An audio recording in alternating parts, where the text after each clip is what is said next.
Nagpapasalamat, kaisa nila, sumusuporta sila. Meron pa pong isa na tumawag po sa mga kinauukulan at nagtatanong paano niya raw maihahatid yung kanyang gustong ipadala na tinapay at tubig. At least yun, hindi fake news. Kesa dun sa kanina, nanghihingi ng donasyon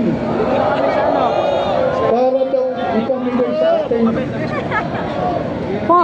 Ito pa, may isa pang fake news. May nagyayaya na sumama tayo sa kanila na pumunta sa ibang lugar para magtipon. Wow! Fake news o hindi? Hindi tayo maniniwala ron. Dito lang tayo. Sama-sama tayo dito. Walang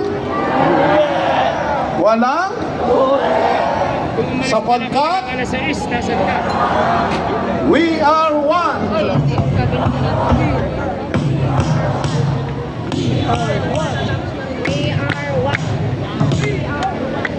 Eto pa po.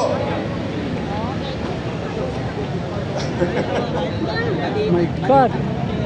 Meron pong mga nagsasabi. Sabi daw nung